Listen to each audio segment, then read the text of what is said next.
Many people think lockdown science came out of China. And to an extent, that's true. But you need to see the full root cause diagram. Most people don't realize it goes back to the early 2000s in the USA. Anyway, don't want to give a spoiler, so sit back and enjoy this short docu-video, one of the most important stories of our times. This is a short, simplified video explaining the root cause of the origins of lockdown policies and some of the key science around their effectiveness. And I think it's crucial because if you don't understand this whole phenomenon that arose for the first time ever a few years ago in the world, then you will have very limited ability to understand how the world works today and what the future may bring or what may need to be countered. So please do share this, and I'm going to try and keep it brief and include clips from the last 2 years to fully illustrate the story. So I'm going to start off with Bruce Aylward, who's the director of the WHO, and in February 2020 he spent time in China, did press conferences and worked closely with the Chinese authorities and the CCP on the whole topic of lockdown and pandemic control. So firstly, I'm going to show a clip from one of these big conferences, and it's just to illustrate how he was very uncomfortable with certain questions. So he was extremely articulate and convincing with all of his pronouncements on lockdown effectiveness. But see here when he was asked a question out of the blue on, does this really affect young people, or what's the story with mortality for younger people? Have a look. It's so on the question of young people and how many are dying. This was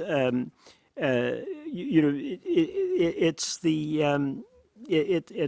low, very low single digit stuff, but yeah. I think you can see now the obfuscation at play there. So he knew very well the import of that question and therefore faffed it.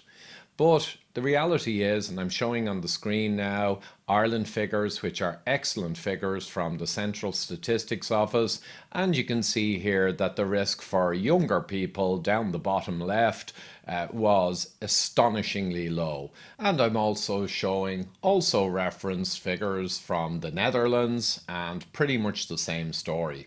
And we've seen this all over the world, and it's been published on since, April, May 2020 even, that the risk is around 1,000 times higher for elderly, frail, and young people, or even people probably below 50.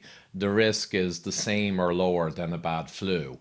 So that's a reality. And I think Bruce had awareness of that. And he also knew that the Chinese data even showed that in the earliest few weeks.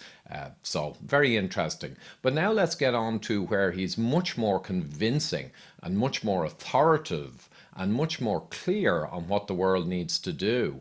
So first, a clip on the apparent Chinese normal distribution that would have happened. Have a look at this.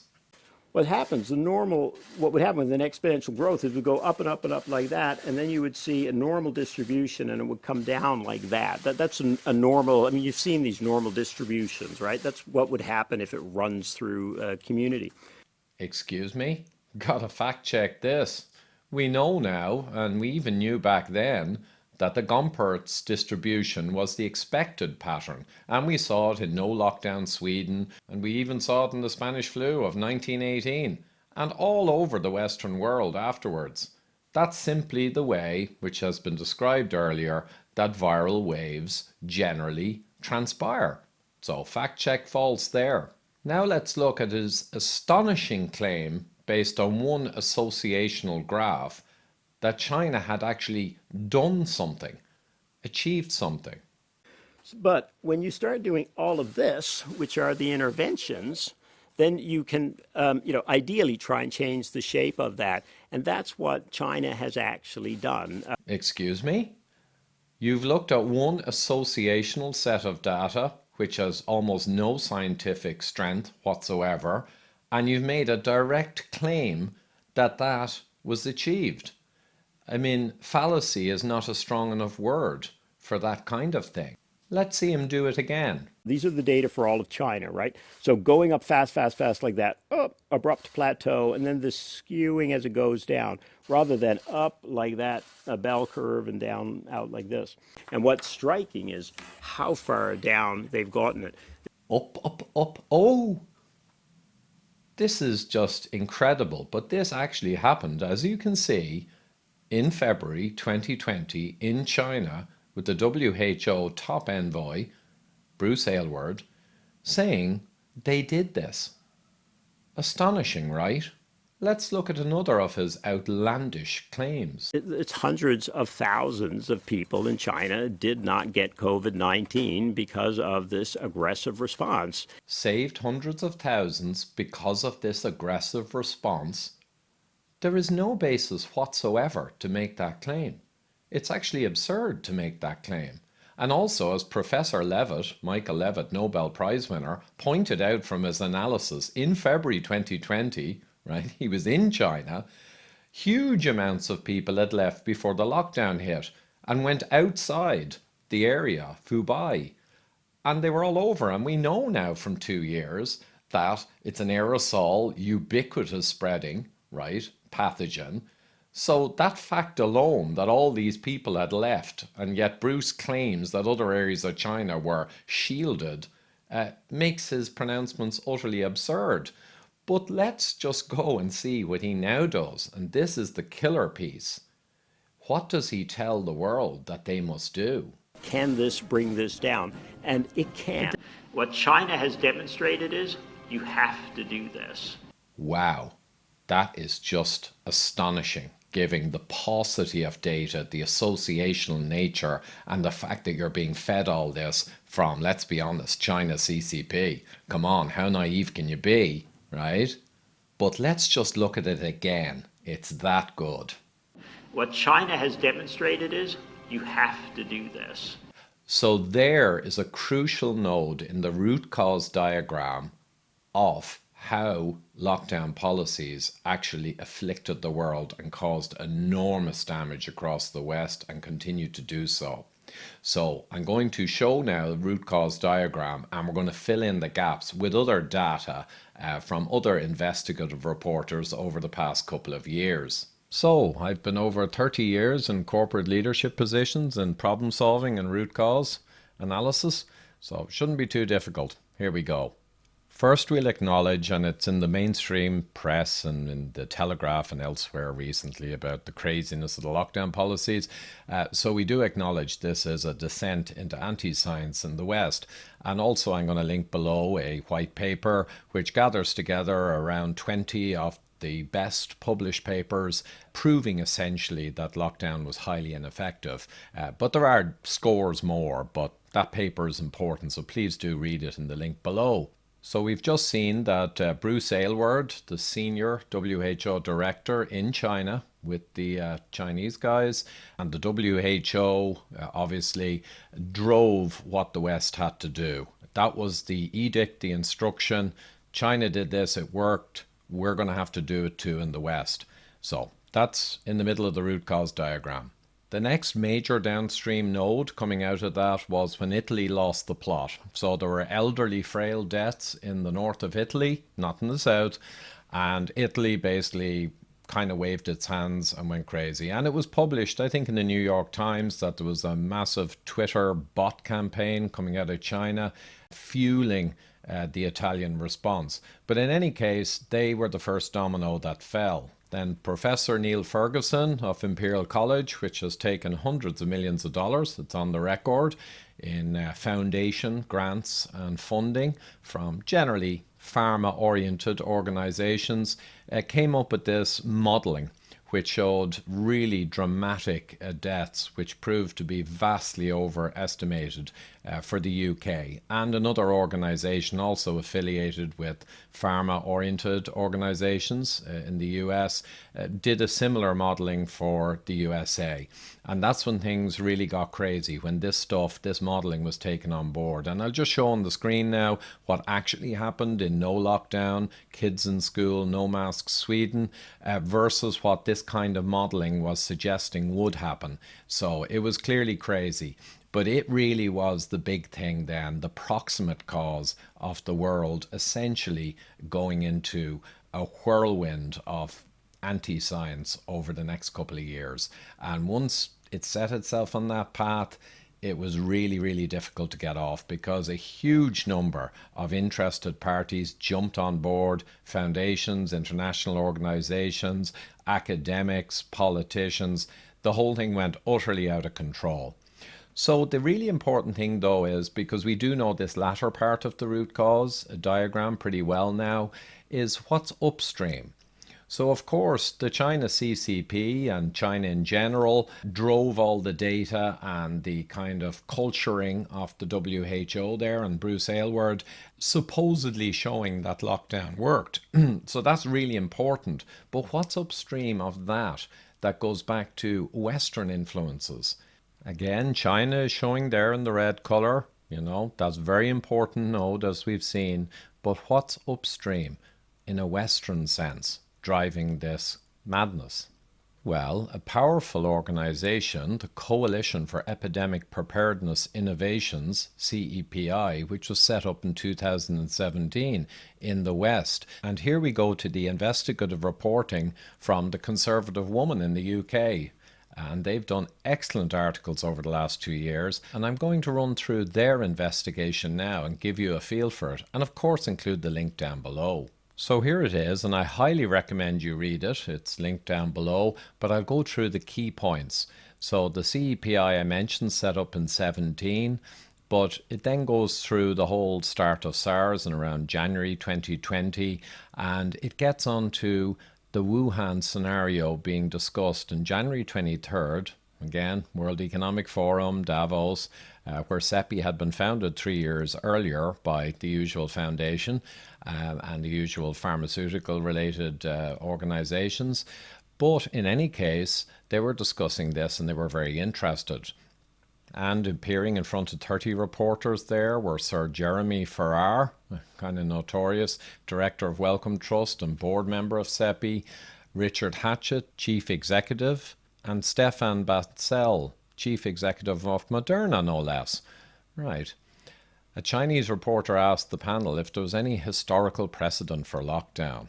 Hatchett said, "One thing that is important to understand is that when you don't have treatments and you don't have vaccines, non-pharmaceutical interventions are literally the only thing that you have, and it's a combination of isolation, containment, infection prevention, and control, and then these social distancing interventions."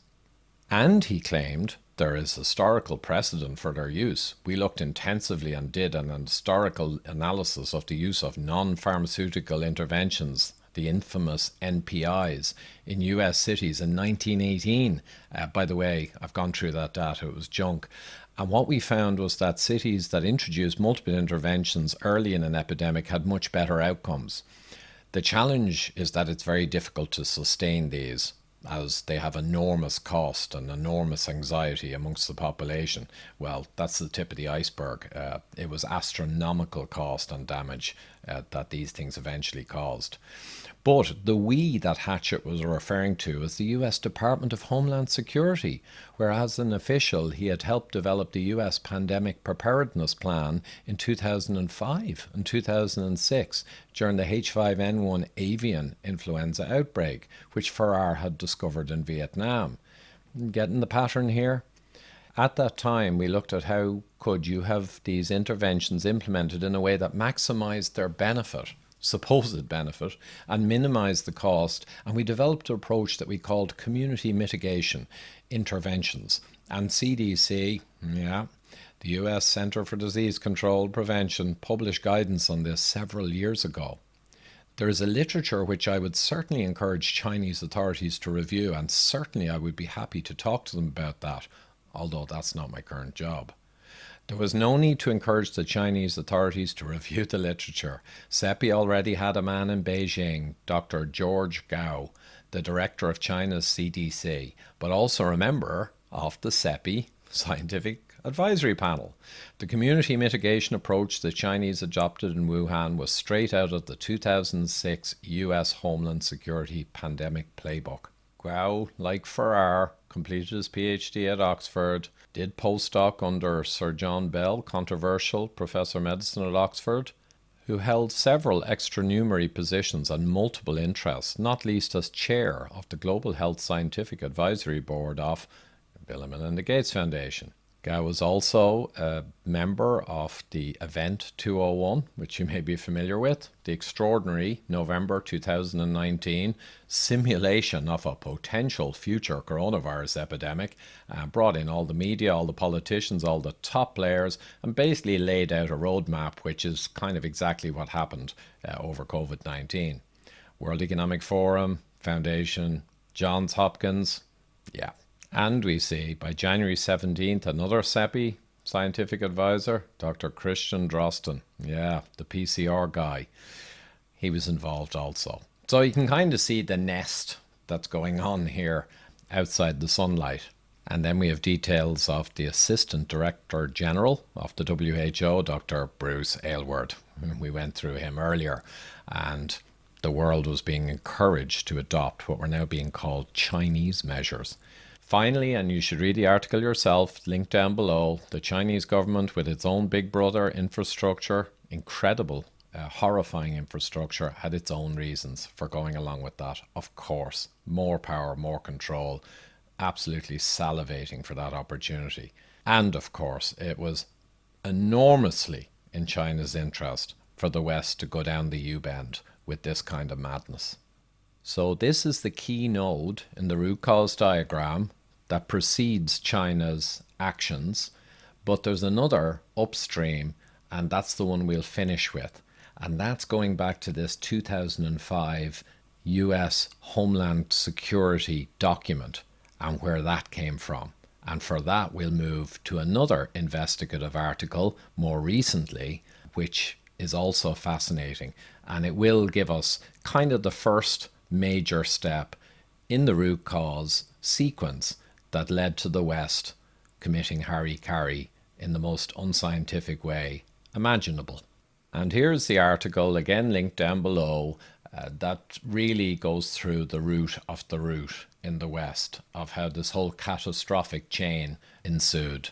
How fanatics took over the world by the excellent Jeffrey A. Tucker, who has been doing incredible articles and investigative work on COVID, world financial issues, and myriad more things. And he gives the background first that 15 years ago he had written about the changes he witnessed, worrying changes that new White House guidelines, never voted on by Congress, allowed the government to put Americans in quarantine while closing their schools, businesses, and churches shuttered, all in the name of disease containment.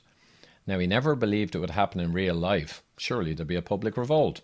Little did he know we were in for a wild ride. We certainly were. Last year, 2021, Jeffrey had a conversation for 30 minutes with Venkaya, who is really the father of lockdowns through the White House group that developed this craziness back in 2005. And he was wondering why this guy was coming after him. Because, Jeffrey's just not a big wheel. But the answer he realized, from February to April 2020, Jeffrey was one of the few people, along with a team of researchers, who openly and aggressively opposed what was happening, all the lockdown craziness. He notes that there was insecurity and even fear in Venkaya's voice. He had seen the enormity of what he'd unleashed all over the world, and he was anxious to tamp down any hint of opposition. And he was kind of trying to silence Jeffrey felt. And of course, we saw enormous crushing of dissent around lockdowns, and not so much anymore, but there was massive censorship all over social media and elsewhere on anyone who questioned the narrative. And as I say, I've linked a white paper down below with a score of studies and analyses, and there are probably 100 in total published now that show clearly that lockdown ineffectiveness cannot be challenged by anyone. It's literally as certain as anything in science can be now that lockdown was enormously ineffective but had enormous damage. But in any case, Jeffrey goes on to clarify that President Bush, came to bioterrorism people way back in 2005 and demanded a huge plan to deal with some imagined calamity. So with Bush asking for bioterrorism type plans to confront future threats. Venkaya reports having told colleagues, "We want to use all instruments of national power to confront this threat, or supposed threat. We were going to invent pandemic planning." This was October 2005, the birth of the lockdown idea. Venkaya fished around for people who could come up with the domestic equivalent of Operation Desert Storm to deal with the new virus. He found no serious epidemiologists to help. They were too smart to buy into it. He eventually bumped into the real lockdown innovator working at Sandia National Laboratories in New Mexico. His name was Robert Glass, a computer scientist with no medical training, much less knowledge about viruses. Glass, in turn, was inspired by a science fair project that his 14-year-old daughter was working on. I saw this early on in the pandemic in 2020, this origin, and it was shocking, but I never got to cover it in detail. His daughter theorised, like the cooties game from grade school, that if school kids could space themselves out more, or even not be at school at all, they would stop making each other sick. Glass ran with the idea and banged out a model of disease control based on stay-at-home orders, travel restrictions, business closures, and forced human separation. Crazy, right? No one in public health agreed with him, but like any classic crank, this convinced Glass even more. "I asked myself," he said, "why didn't these epidemiologists figure it out? They didn't figure it out because they didn't have the tools that were focused on the problem. They had tools to understand the movement of infectious diseases without the purpose of trying to stop them." So, this computer scientist Glass was actually the origin, in a sense. Quite shocking. Now, the really shocking thing was he did manage to convince some people, charlatan that he was, including another person hanging around the White House, Carter Mesher, who became Glass's apostle. So at last we had a couple of charlatans with an intellectual plan to abolish disease. Jeffrey then jumps forward to March 12, 2020. Who exercised the major influence over the decision to close schools, even though it was known at the time that SARS-CoV-2 posed almost no risk to people under the age of 20, and almost no risk to people quite a bit older too. And there was also evidence from Europe that it did not spread more significantly to adults through Swedish studies and others that had schools open. So this was known, but it didn't matter. Mesher's models, developed with Glass and others, kept spitting out a conclusion that shutting down schools would drop virus transmission by 80%. Complete nonsense, completely proven to be nonsense, but doesn't matter. And Jeffrey had read his memos from this period, some of them still not public, and what you observe is not science but ideological fanaticism in play.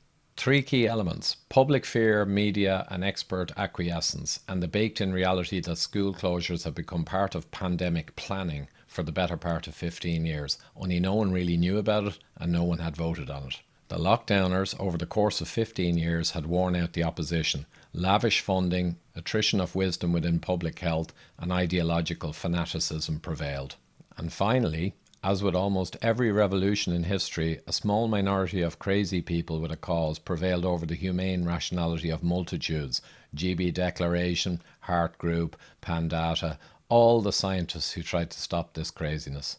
But when people catch on, Jeffrey hopes the fires of vengeance will burn very hot. And we are seeing now, as well as the approximately 100 publications showing the lockdown ineffectiveness, and we know the enormous damage caused, we are seeing the Telegraph, Spectator, and other mainstream media beginning now in August 2022 to call out that the whole thing was, in retrospect, kind of crazy. But it's too little too late.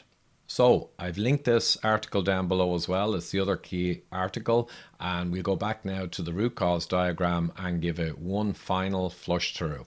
So here we go, guys. Final flourish. The root cause sequence that led us down into anti-science.